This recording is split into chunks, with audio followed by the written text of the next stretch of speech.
Hello sports ഫിസിലേക്ക് സ്വാഗതം. കബഡി പ്രേമികൾക്കായി കബഡി ലോകത്തെ ഏറ്റവും പുതിയ 6 പ്രധാനപ്പെട്ട അപ്ഡേറ്റുകളായിട്ടാണ് നമ്മളിന്ന് വന്നിരിക്കുന്നത്. വീഡിയോയിലേക്ക് കടക്കുന്നതിന് മുമ്പ് ചാനൽ ഇതുവരെ സബ്സ്ക്രൈബ് ചെയ്യാത്ത ആരെങ്കിലും ഉണ്ടെങ്കിൽ ദയവായി സബ്സ്ക്രൈബ് ചെയ്യുക. ചെയ്തതിന് ശേഷം ബെല്ലൈക്കൺ കൂടി പ്രസ് ചെയ്യുക. നമുക്ക് ഒട്ടും സമയം കളയാതെ ഒന്നാമത്തെ അപ്ഡേറ്റിലേക്ക് പോകാം. ഒന്നാമത്തെ അപ്ഡേറ്റ് പറയുന്നത് ഓൾ ഇന്ത്യ ഗേൾസ് ടൂർണമെൻറ്റാണ്. അടുത്തിടെ കബഡി ആരാധകർ ആവേശത്തോടെ കാത്തിരിക്കുന്ന ഓൾ ഇന്ത്യ ഗേൾസ് ടൂർണമെൻറ്റ് സമാപിച്ചത് ഇന്ത്യയിൽ പ്രോ കബഡിയിലെ സൂപ്പർ താരങ്ങളായ ഭരത് ഹുഡയും സുർജിത് സിംഗും അണിനിരന്ന ഇന്ത്യൻ നേവി ടീമും ചാമ്പ്യന്മാരായി ഉയർന്നു. ഫൈനലിൽ ശക്തരായ UP യോദ്ധാസ് ടീമിനെയാണ് അവർ പരാജയപ്പെടുത്തിയത്. പ്രോ കബഡിക്ക് ശേഷവും സുർജിത് സിംഗ് തൻ്റെ സ്ഥിരതയാർന്ന പ്രകടനം തുടരുന്നത് ആരാധകർക്ക് വലിയ സന്തോഷം നൽകുന്ന കാര്യമാണ്. ഈ ടൂർണമെൻറ്റിൽ മികച്ച കളിക്കാരായി ബെസ്റ്റ് പ്ലെയർ ഇന്ത്യൻ നേവിയുടെ ഭരത് ഹുഡയെ തിരഞ്ഞെടുത്തു.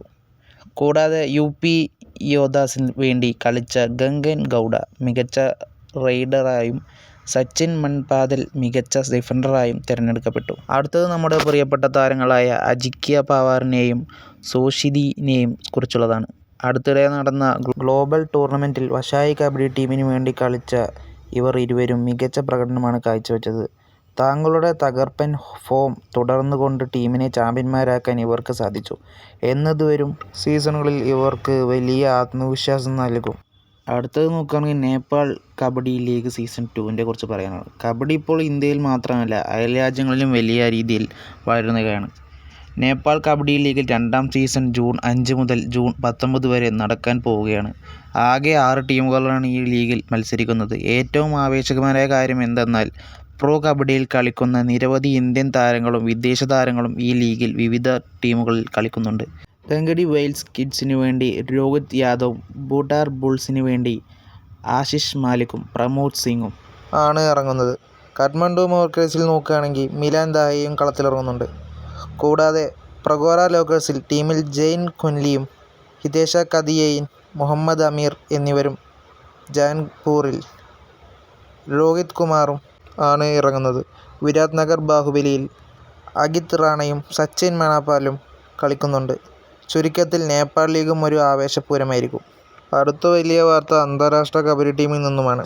പ്രോ കബഡി ലീഗുമായി മലയാളി ആരാധകരുടെ നെഞ്ചിൽ ഇടം നേടായി സുൽത്താൻ ഫസൽ അത്രചാലിയും മുഹമ്മദ് നബി വഷയും വരാനിരിക്കുന്നത് 2026 ഏഷ്യൻ ഗെയിംസിൽ ഇറാന് വേണ്ടി കളിക്കാൻ വലിയ സാധ്യതയുണ്ട്. ഇറാനെ വീണ്ടും കബഡിയിൽ ചാമ്പ്യന്മാരാക്കുക എന്ന ലക്ഷ്യത്തോട് ഇരുവരും ഇപ്പോൾ കഠിനമായ പരിശീലനത്തിലാണ്. ഇന്ത്യയും ഇറാനും തമ്മിലുള്ള ആവേശകരമായ പോരാട്ടങ്ങൾ വീണ്ടും കാണാൻ നമുക്ക് ഇതിലൂടെ സാധിക്കും. അടുത്തത് നോക്കുകയാണെങ്കിൽ ഏഷ്യൻ കബഡി ലീഗ് AKL. വനിതകൾക്കായി വനിതാ കബഡി താരങ്ങൾക്കായി ഇതാ ഒരു പുതിയ ലീഗ് വരുന്നു, ഏഷ്യൻ കബഡി ലീഗ്.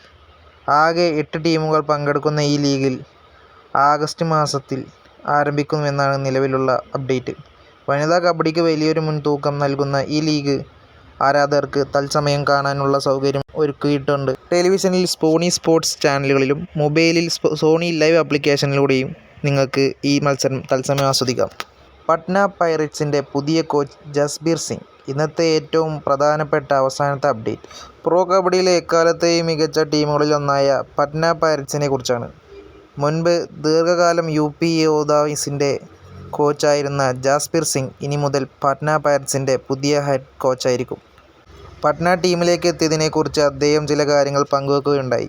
പ്രോ കബഡിയിൽ തൻ്റെ കീഴിൽ UP യോദ്ധാസ് പലതവണ പ്ലേ ഓഫിൽ എത്തിയിട്ടുണ്ടെങ്കിലും ഇതുവരെ ഒരു കിരീടം നേടാൻ തനിക്ക് കഴിഞ്ഞിട്ടില്ലെന്ന് അദ്ദേഹം പറഞ്ഞു. അതുകൊണ്ട് തന്നെ 3 തവണ പ്രോ കബഡി ചാമ്പ്യന്മാരായ പട്ന പൈററ്റ്സിന് 4ാമതൊരു കിരീടം നേടിക്കൊടുക്കുക എന്നതും തൻ്റെ കോച്ചിങ് കരിയറിലെ ആദ്യത്തെ PKL ട്രോഫി സ്വന്തമാക്കുക എന്നതുമാണ് തൻ്റെ ലക്ഷ്യമെന്ന് അദ്ദേഹം തുറന്നു പറഞ്ഞു. ജാസ്ബീർ സിംഗിൻ്റെ കീഴിൽ പട്ന പൈററ്റ്സിന് വരും സീസണിൽ കിരീടം നേടാൻ സാധിക്കുമോ? അടുത്ത വീഡിയോയിൽ പ്രോ കബഡി സീസൺ 30ൽ തിരിച്ചുവരവ് നടത്താൻ സാധ്യതയുള്ള കളിക്കാരെക്കുറിച്ചുള്ള വിവരങ്ങളുമായി ഞാൻ വീണ്ടും വരാം. വീഡിയോ ഇഷ്ടപ്പെട്ടെങ്കിൽ ലൈക്ക് ചെയ്യാനും സുഹൃത്തുക്കളിലേക്ക് ഷെയർ ചെയ്യാനും മറക്കരുത്. നന്ദി.